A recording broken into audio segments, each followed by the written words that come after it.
Man, they real man, not with the gay shit. You niggas sick and gross me out, transforming into a bitch. I don't want that dirty pussy, little mama. I ain't spending no a trick. Don't need you to put me on. I put myself on. Just came up on another lick. Bills paid, belly full, in lack for nothing. Nigga, do me, stay in my lane. Fuck trying to be another nigga with nothing. Brainwashed and continue lied to our social media center. Everything real good and true destruction. Warning. Central bank expected to raise interest rates to a record 10% in some countries. Affirm stock plummets on missed earnings report. Carvana shares plunge to a record low while higher interest rates mean only wealthy Americans can afford a new car. And some expert economists think that higher interest rates won't solve the inflation problem.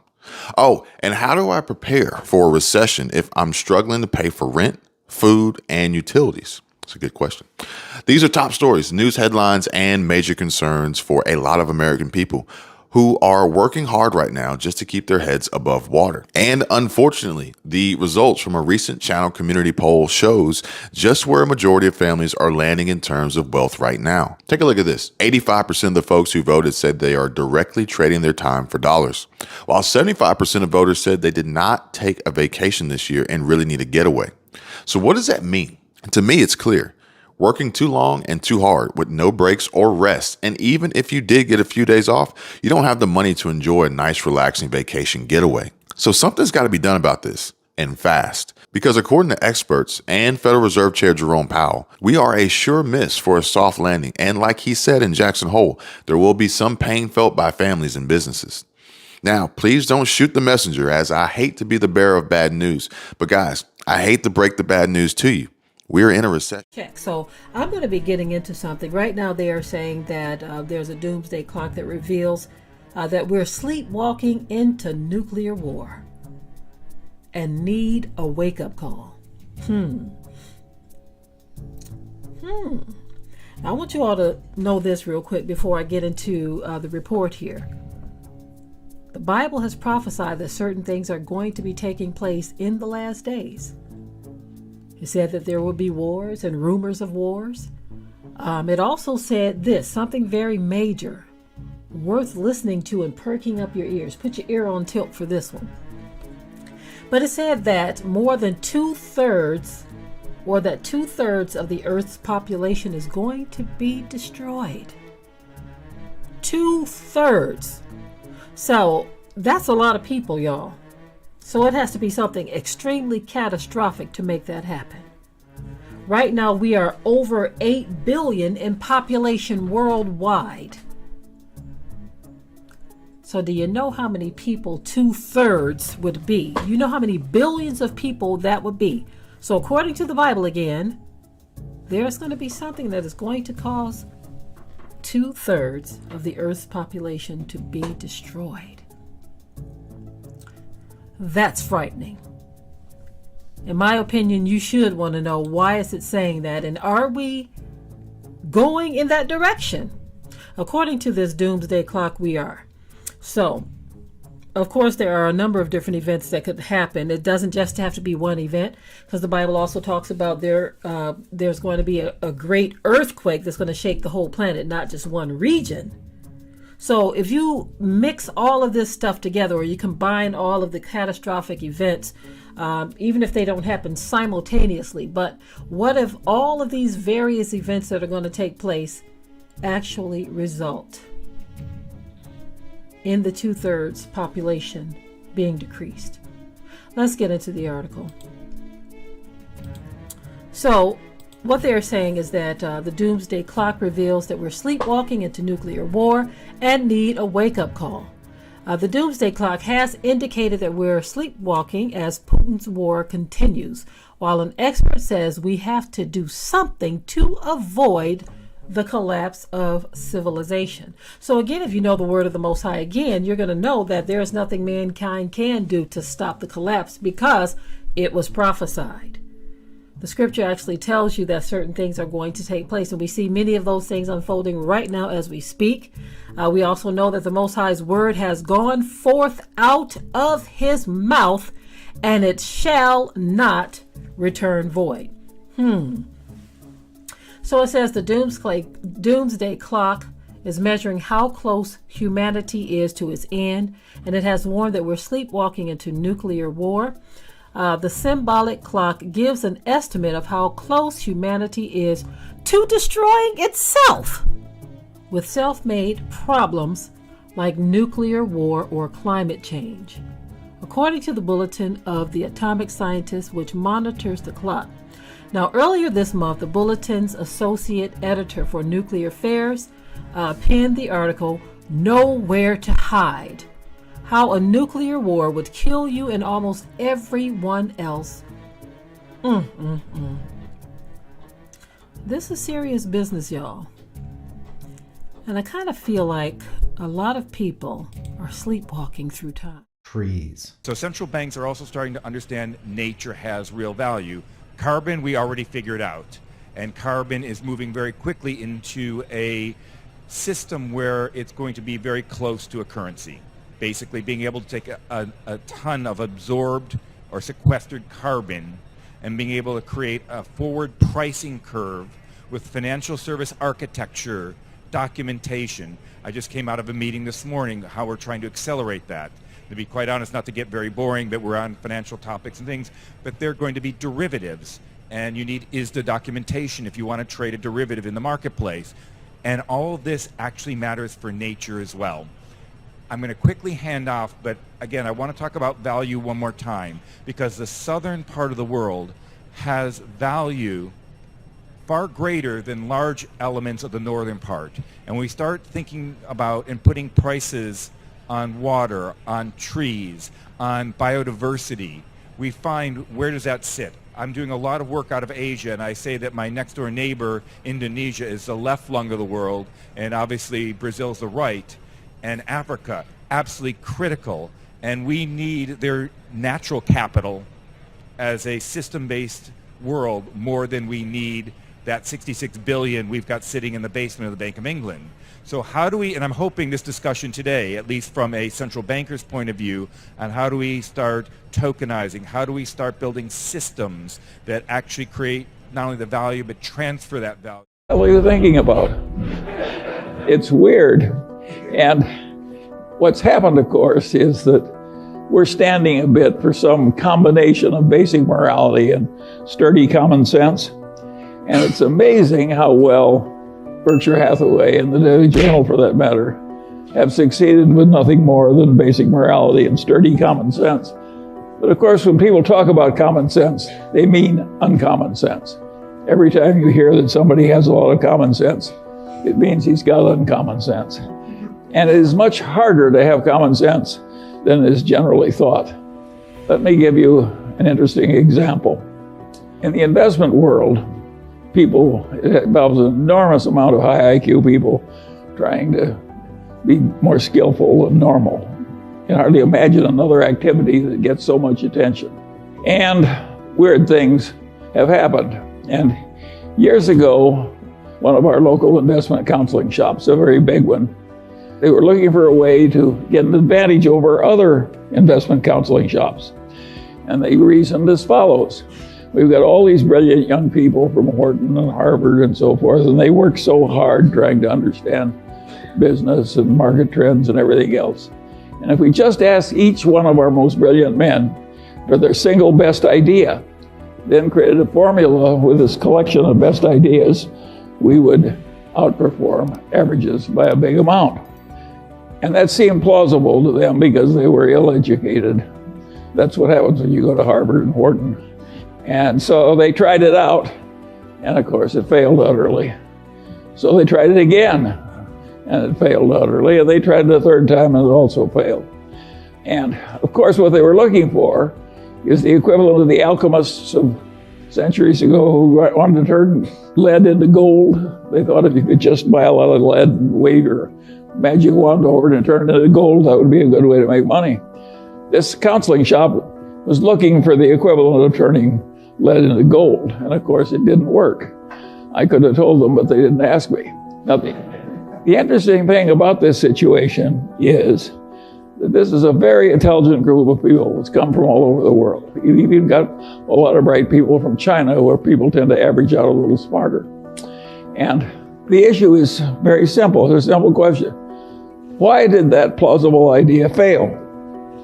Just think about it for a minute. You've all been to fancy educational institutions. I'll bet you there's hardly one in the audience who knows why that thing failed. That's a pretty ridiculous demonstration I'm making. How can you not know that? It's one of the main activity of America, an obvious and important failure. Surely we can explain it. You have to have stayed awake in your freshman college courses to answer that question. But if you ask that question at a Department of Finance, at a leading place, the professors wouldn't answer it right. Now I'm going to leave you that question because I want you perplexed. But that's one you should be able to answer. It shows how hard it is to be rational on something very simple. How hard it is, how many kind of crazy ideas people have and they don't work. You don't even know why they don't work, even though it's perfectly obvious if you've been properly educated.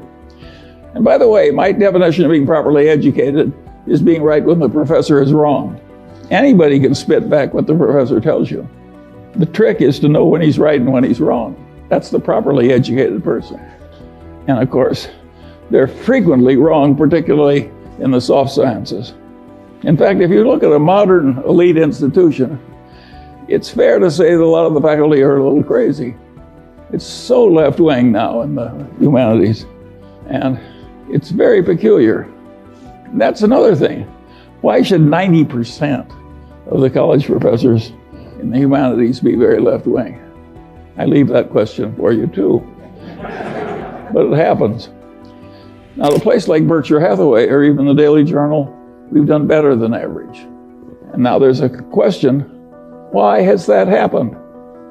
And the answer is pretty simple. We tried to do less. We never had the illusion we could just hire a bunch of bright young people and they would know more than anybody about canned soup and aerospace and utilities and so on and so on and so on. We never had that dream. We never thought we could get really useful information on all subjects, like Jen Kramer pretends to have. And we always realized that if we worked very hard, we could find a few things where we were right, and that a few things were enough, and that was a reasonable expectation. That is a very different way to approach the process. And if you had asked Warren Buffett the same thing that this investment counseling did, give me your best idea this year, and you just followed Warren's best idea, you would find it worked beautifully. But he would, trying to know the whole, he would give you one or two stocks. He had more limited ambitions. I had a grandfather who was very useful to me, my mother's grandfather, and he was a pioneer, and he came out to Iowa with no money but youth and health, and took it away from the Indians. He fought in the Black Hawk, he was a captain in the Black Hawk Wars, and he stayed there, and he bought cheap land, and he was aggressive and intelligent and so forth. And eventually he was the richest man in the town and owned the bank and highly regarded in a huge family and a very happy life.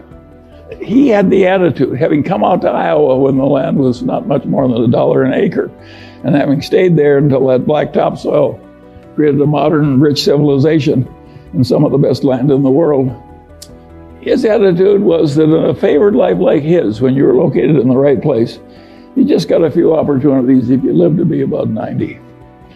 And the trick in coming out well was seizing a few opportunities that were your fair share that came along when they did.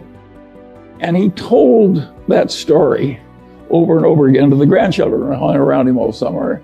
And my mother, who had no interest in money, remembered the story and told it to me. But I'm not my mother's natural imitator. And I knew Grandpa Hingham was right. And so I always knew from the very first, when I was a little boy, that the opportunities that were important that were going to come to me were few, and that the trick was to prepare myself for seizing the few that came. This is not the attitude they have at a big investment counseling thing. They think if they study a million things, they can know a million things. And of course, the result is almost nobody can outperform an index. Whereas I sit here with my Daily Journal stock, my Berkshire Hathaway stock, my holdings in Lilu's Asian fund, my Costco stock. And of course, I'm outperforming everybody. And I'm 95 years old. I practically never have a transaction. And the answer is I'm right and they're wrong. And that's why it's worked for me and not for them. And the question is, do you want to be more like me or more like them? The idea of diversification makes sense to a point. If you don't know what you're doing and you want the standard result and not be embarrassed, well, of course, you can widely diversify. Nobody's entitled to a lot of money for recognizing that because it's a truism. It's like knowing that 2 and 2 equals 4. But the investment professionals think they're helping you by arranging a diversification. An idiot could diversify a portfolio, or a computer for that matter. But the whole trick of the game is to have a few times when you know that something is better than average, and invest only where you have that extra knowledge. And then if you get just a few opportunities, that's enough. And what the hell does you care? You own 3 securities and JP Morgan Chase owns 100. What's wrong with owning a few securities? Warren always says if you lived in a growing town and you owned stock in 3 of the best enterprises in the town, isn't that diversified enough? The answer is, of course it is. They're all wonderful places. And that Fortune's formula, which got so famous, which was a formula to tell people how much to bet on each transaction if you had an edge. And of course, the bigger your edge, the more close the transaction was to a certain winner, the more you should bet. And of course, there's mathematics behind it. But of course it's true. It's perfectly possible to buy only one thing because the opportunity is so great and such a cinch, or only 2 or 3. So the whole idea of diversification when you're looking for excellence is totally ridiculous. It doesn't work. It gives you an impossible task. What fun is it to do an impossible task over and over again? I find it agony. Who would want to do it? And I don't see why. My father had a client. He was a lawyer in Omaha. He had a client whose husband had a little soap company. And the guy died and my father sold the soap company. This woman was one of the richest people in town in the middle of the Depression. And what she had was a little soap company in a biggest mansion in Omaha's best neighborhood. And they sold the soap company. She had a mansion in the best neighborhood and $300,000. But $300,000 in 1930-something was an incredible amount of money. A little hamburger was a nickel, a big hamburger was a dime, and the all-you-can-eat cafe in Omaha would feed you all you needed to stay alive for 2 bits a day. I mean, $300,000. Well, she didn't hire an investment counselor. She didn't do anything. She's a wonderful old woman. And she just took that and she divided it into 5 chunks. And she bought 5 stocks. I remember 3 of them because I probated her estate. And it was, one was General Electric, one was Dow, one was DuPont, and I forget the other 2. And then she never changed those stocks. She never paid any advisor. She never did anything. And she bought some municipal bonds. She never spent her income. And she bought some municipal bonds from time to time and by the time she died in the 50s, she had $1.5 million. No costs, no expenses. And I said, how did you decide to do that? And she said, well, I thought electricity and chemistry were the coming things. We just chunked it all in and sat on her ass. I always liked that little woman. My kind of a girl. But it's rare. If you stop to think about it, think of all the expense and palaver that she didn't have to listen to, and all the trouble she avoided, and 0 costs. And of course, what people don't realize, because they're so mathematically illiterate, is if you make 5% and pay 2 of it to your advisors, you're not losing 40% of your future. You're losing 90%. Because over a long period of time, that little difference causes a 90% disadvantage to you. So it's hugely important for somebody who's a long-term holder not to be paying a big annual toll out of the performance. And of course, there are a few big-time advisors now who are using indexation very heavily. And of course, they're prospering mightily. And of course, every time they get somebody, it's just agony for the rest of the investment counseling business. And it's a very serious problem. And I think these people who are used to winning as old-time value investors who are now just quitting the profession, that's a very understandable thing to do. I regard it as more noble than staying in, playing along with the denial. It's an interesting problem. Now, you can see I'm not trying to make your morning. I'm just trying to describe things the way they